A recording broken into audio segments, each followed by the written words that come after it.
नमस्कार दोस्तों, बहुत बहुत स्वागत है आपका हमारे YouTube चैनल पर। मेरा नाम है अश्विनी सक्सेना और आप देख रहे हैं YouTube channel legal advisors and solicitors.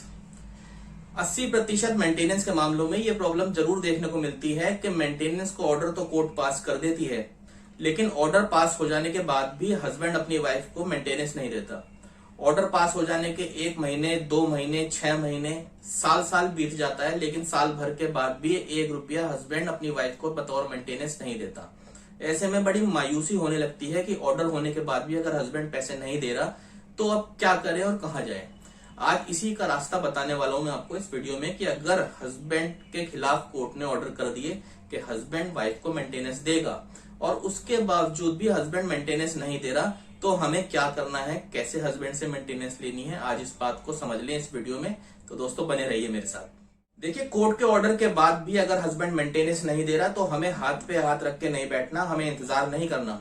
ऐसी सिचुएशन में कोर्ट में एक एग्जीक्यूशन पिटीशन को फाइल करना पड़ता है। दोबारा सुन लें, एग्जीक्यूशन पिटीशन को फाइल करना पड़ता है, यानी पैसे की वसूली के लिए कोर्ट के सामने दरखास्त लगानी पड़ती है कि हमारे जो कोर्ट ने ऑर्डर किए हैं हस्बैंड के खिलाफ कि वो हमारे को हर महीने इतना मेंटेनेंस देगा, उस मेंटेनेंस की वसूली के लिए, उस मेंटेनेंस को रिकवर करने के लिए कोर्ट के सामने एग्जीक्यूशन पिटीशन फाइल की जाती है। एग्जीक्यूशन पिटीशन के साथ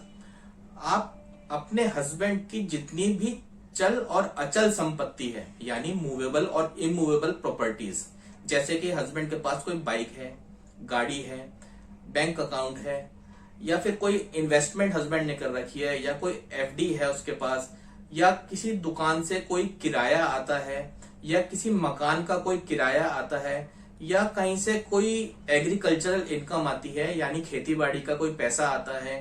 या किसी भी तरीके की इनकम यानी कमाई का स्रोत अगर आपको मालूम है, तो उन सब चीजों की एक लिस्ट बनाकर आपको कोर्ट के सामने पेश करनी पड़ती है उस एग्जीक्यूशन पिटीशन के साथ। यानी जो एप्लीकेशन आपने कोर्ट में वसूली के लिए लगाई है उसके साथ इन सब चीजों की लिस्ट बनाकर आपको कोर्ट के सामने रखना पड़ता है और कोर्ट से उस पिटीशन में दरख्वास्त लगानी पड़ती है कि इन सारी चीजों की कुर्की कराकर, कुर्की का मतलब होता है कि इन सारी चीजों को हस्बैंड से रिकवर कराकर और इनको बिकवा कर मेरे पैसे की वसूली मेरी हस्बैंड से करा दी जाए। ये एक प्रोसीजर होता है जिसे कहते हैं एग्जीक्यूशन पिटीशन। अब इसके अलावा अगर हस्बैंड के नाम पर कोई मकान है, कोई दुकान है, तो इन दोनों चीजों के बारे में भी उस लिस्ट में लिख सकते हैं और कोर्ट से दरख्वास्त लगा सकते हैं कि भाई इस प्रॉपर्टी को बिकवाकर मेरे पैसे की वसूली करवा दी जाए। इसके अलावा अगर हस्बैंड सरकारी नौकरी में है, कहीं सरकारी मुलाजिम है, किसी विभाग में काम करता है, तो वहां से हस्बैंड की सैलरी स्लिप लेकर भी उस लिस्ट के साथ लगाई जा सकती है कि हस्बैंड की इतनी तनख्वाह है, इस ऑफिस से मिलती है और इस सैलरी में से पैसा कटवाकर मेरे पैसे की वसूली करवा दी जाए। अगर आपके पास सैलरी स्लिप नहीं है और हस्बैंड किसी सरकारी महकमे में, सरकारी विभाग में काम करता है, तो आप आरटीआई की मदद ले सकते हैं। आरटीआई लगाकर भी आप अपने हस्बैंड की सैलरी स्लिप को उसके ऑफिस से निकलवा सकते हैं और उस सैलरी स्लिप को आप अपनी लिस्ट के साथ फाइल कर सकते हैं। अब देखिए, जब आप ये एग्जीक्यूशन पिटीशन फाइल कर देंगे, यानी पैसे की वसूली के लिए कोर्ट में दरखास्त लगा देंगे और उसके साथ इस लिस्ट को भी फाइल करेंगे, तो इस पिटीशन पर, इस दरख्वास्त पर कोर्ट आपके हस्बैंड को नोटिस करके या वारंट करके कोर्ट में बुला लेगी। कोर्ट में आने के बाद कोर्ट आपके हस्बैंड से पैसे की मांग करेगी। मान लीजिए आपका पिछला 1 महीने, 2 महीने, 1 साल, 2 साल का पैसा बकाया हो गया है, 1-2 लाख रुपए इकट्ठा हो गया है जो पति ने पिछले गुजरे हुए महीनों में नहीं दिया। वो पैसा इकट्ठा जो भी हो गया है, उस सभी पैसे की कोर्ट आपके हस्बैंड से मांग करेगी। अगर आपका हस्बैंड पैसा देने को तैयार है या कुछ समय मांगता है तो ज्यादा से ज्यादा 1 महीने का या 1 तारीख का समय कोर्ट उसको देगी कि अगली तारीख तक आप पैसा लाके अपनी पत्नी को दें और कोर्ट के सामने जमा करवाएं। अगर अगली तारीख पर या दिए हुए समय पर आपका हस्बैंड या पति पैसा नहीं देता तो कोर्ट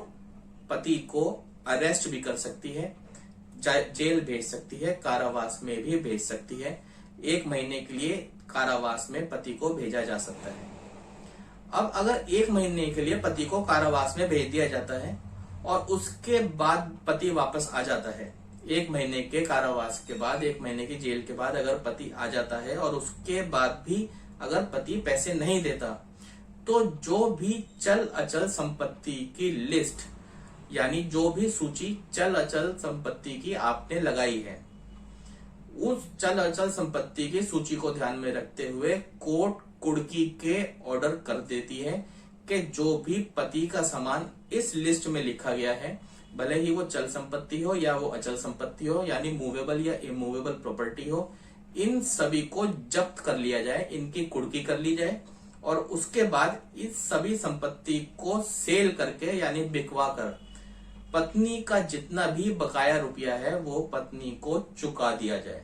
अब देखिए, ये तो बात थी चल अचल संपत्ति की कुर्की कराने की।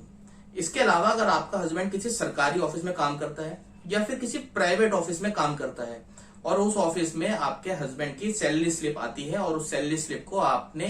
अपनी लिस्ट के साथ इस एग्जीक्यूशन में फाइल किया है, कोर्ट के सामने रखा है, तो कोर्ट आपके हस्बैंड के ऑफिस को ये डायरेक्शन दे देती है कि जो भी तनख्वाह आपके हस्बैंड की हर महीने की बनती है, उस तनख्वाह में से हर महीने इतना पैसा काट कर पत्नी के खाते में जमा कराया जाए। इस तरीके से भी सैलरी से डिडक्शन करके, सैलरी अटैच करके भी कोर्ट एग्जीक्यूशन के अंदर पति से पैसा रिकवर करवा देती है।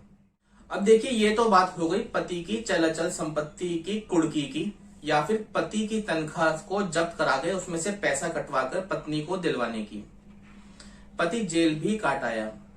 लेकिन अगर पति की कोई चल अचल संपत्ति ना हो या पति की चल अचल संपत्ति की जानकारी ही पत्नी को ना हो, तो ऐसे में क्या होगा अब बताने वाला हूं इस बारे में। पति जेल काट आया, पति की चल अचल संपत्ति की कोई जानकारी नहीं लग पा रही या फिर पति के साथ पास कोई चल अचल संपत्ति नहीं है, जिसके अभाव में चल अचल संपत्ति की कोई भी सूची, कोई भी लिस्ट हम कोर्ट में नहीं लगा पाए। तो ऐसे में जेल काटने के बाद जितना भी गुजारे भत्ते का पैसा आगे का पति का इकट्ठा होता जा रहा है, जो उसे अपनी पत्नी को चुकाना है,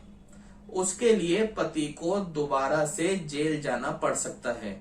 और जब भी पत्नी को अपने पति के चल अचल संपत्ति के बारे में, किसी भी चीज के बारे में जानकारी मिलती है, तो पत्नी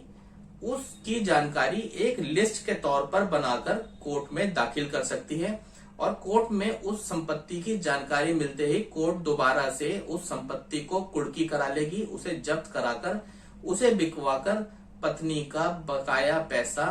उसको दिलवा देगी। ये प्रोसीजर होता है जब मेंटेनेंस में ऑर्डर होने के बाद भी अगर पति पैसा ना दे तो उसे जेल भी जाना पड़ सकता है, उसकी संपत्ति जब्त भी हो सकती है, उसकी तनख्वाह को जब्त कराकर भी कोर्ट पैसा पत्नी को दिलवा सकती है।